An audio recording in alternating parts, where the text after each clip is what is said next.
Nuno កាត់ឲ្យ Bruno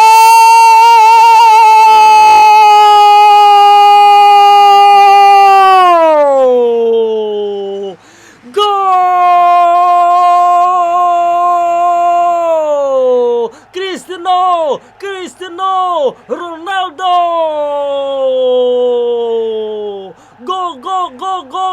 go Ronaldo 8ប្រកួត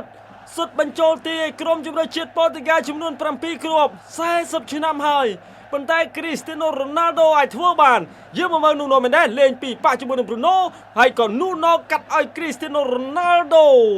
អូយបាទដូចបងប្អូនយើងបាទកែចេញពីខាងក្រុមបាល់ទាត់បញ្ចការប៉ូទុយហ្គាល់ឯកសណ្ឋានពណ៌ក្រហមយ៉ាងស្រស់ស្អាតលិចតែម្ដងបាទលើទីលានបាទ Joseph Kimmich ឆ្កឹះបាល់ចូលក្នុងប្រអប់កុនត្រាតាច់មកក្បាល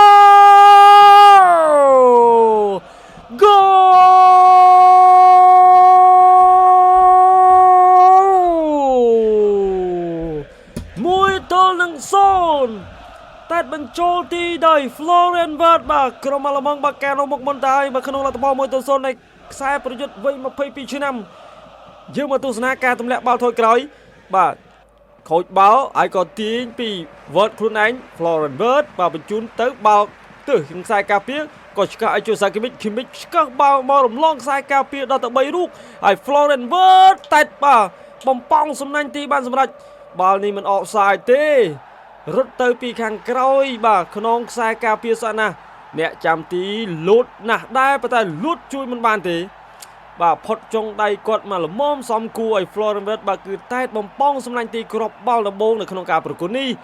ដើមតង់នៃការប្រកួតវគ្គទី2មានគ្រាប់បាល់កើតឡើងហើយទីបំផុតការប៉ុនប៉ងម្ដងហើយម្ដងទៀតបាទពីក្រុមមន្ត្រីអាល្លឺម៉ង់ក៏សម្រេចគ្រាប់បាល់នៅមុខ 1-0 ទៅឲ្យកម្លាំងថ្មី Francisco ទៅឲ្យកម្លាំងថ្មីសុទ្ធឈួយ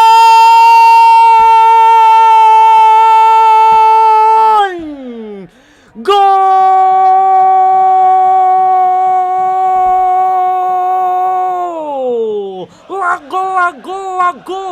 ហូ1-1 Francisco Conceição ទើបតែបដូរចូលនៅនាទីទី58នាទីទី63គេទាត់មួយជើងឆ្វេងយ៉ាងស្អាតបាទរំលងដៃអ្នកចាំទីបំប៉ង់សំណាញ់បាទជួយក្រុមប៉ូទុយហ្គាល់បាទតាមស្មើ1-1យុវជនវ័យ22ឆ្នាំដែលក៏ហៅមកពីក្លឹបបាល់ទាត់សេបបង្កង់ Juventus យើងមកមើលការបញ្ជូនពី Robin Dias បាទនេះក៏ទាញខ្លួនឯងការ interview goal ទាញហើយក៏សុទ្ធឈួយពីលើដំបូលទូកោងយើងស្រមៃឃើញបាល់នេះបាទដូចទៅនឹង Arda Güler សុទ្ធឲ្យជំរឿសចិត្តទូគីដូចនឹង Lamine Yamal ដែលគាត់សុទ្ធឲ្យក្រុមអ្នកមានបុណ្យ FC Barcelona ដូចឆ្នោះដែរយុវជនវ័យក្មេងចំនួនក្រោយបាទមកគឺឆ្នើមច្រើនណាស់អាយយបាទអ្នកចាំទីលោតស្ទើរតែអស់ឃ្លៀកទៅហើយបាទលោក Roberto Martinez គាត់ញញឹមជាមួយនឹងភាពជឿជាក់ដូចជាមានទំនុកចិត្តបាទទៅលើកូនក្រុមរបស់គាត់ជ្រែកពីរនាក់ Nuno កាត់ឲ្យ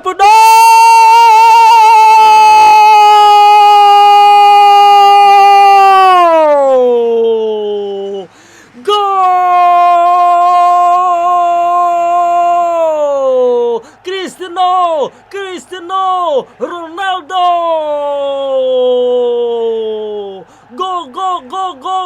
go Ronaldo 8ប្រកួតសុទ្ធបញ្ចូលទីឲ្យក្រុមជម្រើសជាតិប៉ូទុយហ្គាល់ចំនួន7គ្រាប់40ឆ្នាំហើយប៉ុន្តែ Cristiano Ronaldo អាចធ្វើបានយើងមកមើល Nuno Mendes លេងពីប៉ះជាមួយនឹង Bruno ហើយក៏ Nuno កាត់ឲ្យ Cristiano Ronaldo អូយបាទដូចបងប្អូនយើងខមមិនខមមិនថា Nuno Mendes ហ្នឹងឯស៊ីប៉ុន្តែបាល់នេះត្រូវមានរឿងត្រូវនិយាយគ្នាសិនបាទមានរឿងត្រូវនិយាយគ្នាសិនតិចអកសាយទៅបងប្អូនបាទចាំឈិចមើលតើគ្នា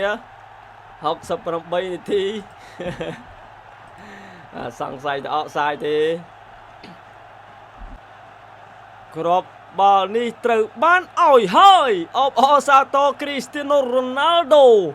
គ្រាប់បាល់ទី937នៅក្នុងអាជីពនិងគ្រាប់បាល់ទី137ឲ្យក្រុមជម្រើសជាតិបាទគ្រាប់បាល់គឺត្រូវបានកាត់បញ្ចូលនៅក្នុងគណនីទៀតហើយអបសាយឬក៏មិនខ្ញុំឃើញដូចជាចង្អុលឲ្យហើយ ឲ្យបងប្អូនយើងបាទខមមិនបាទប្រេងខ្ញុំបាទខ្ញុំឃើញគាត់ចង្អុលគឺចង្អុលឲ្យហើយបាទ2 ទល់នឹង 1ប្រើលឿនទៅឲ្យខុនស៊ីកៅលួនមែនតើវ៉ាវខុនស៊ីកៅ Francisco ខុនស៊ីកៅអូសោកស្ដាយមែនតើមើលណែរបៀបនៃការសុទ្ធបាល់នេះបើចំគោលដៅបាទគឺ 100% ដឹងតែគ្រាប់ហើយអ្នកចាំទីមិនដឹងទៅជួយណាទេលឿនក៏លឿនបាទលោកអញ្ញាកដាផ្លុំកញ្ចាបញ្ចប់ការប្រកួតជាផ្លូវការអបអូសាតូបញ្ចការប៉ូទុយហ្គាល់ឡើងទៅកាន់វគ្គផ្ដាច់ព្រាត់បាទនៃព្រឹត្តិការណ៍ UEFA Nations League បាទជាលើកទី 2 ហើយអបអូសាតូប៉ូទុយហ្គាល់បាទក៏ចូលរួមសោកស្ដាយទៅដល់ក្រុមបាទអិនត្រីដែលឡម៉ង់បាទអិនត្រីដែលឡម៉ង់ក៏ត្រូវមានភារកិច្ចមកប្រកួតទៀតដែរបាទលេងនៅថ្ងៃទី 8 ដូចគ្នា Third place play off ហើយ final គឺលេងថ្ងៃទី 8 បាទការប្រកួតគឺធ្វើឡើងនៅទីក្រុងម៉ូនិចបាទនៅ Allen Arena ហ្នឹងវគ្គផ្ដាច់ព្រាត់គឺលេងនៅកីឡាដ្ឋានហ្នឹងតែម្ដងបាទកីឡាដ្ឋានដែលប៉ូទុយហ្គាល់បានទម្លាក់បាទប៊ីយ៉នម៉ូនិចហ្នឹងអញ្ចឹងយើងជាមួយដល់គ្នាតើអាឡម៉ង់ឬក៏អេស្ប៉ាញបងប្អូនបាទសម្រាប់ថ្ងៃស្អែកអរគុណច្រើនបងប្អូនយើងបាទជំរាបលាបាទរាត្រីសួស្ដីបងប្អូនបាទជូនពរឲ្យសំណាងល្អថ្ងៃស្អែកបាទជាថ្ងៃល្អទាំងអស់គ្នា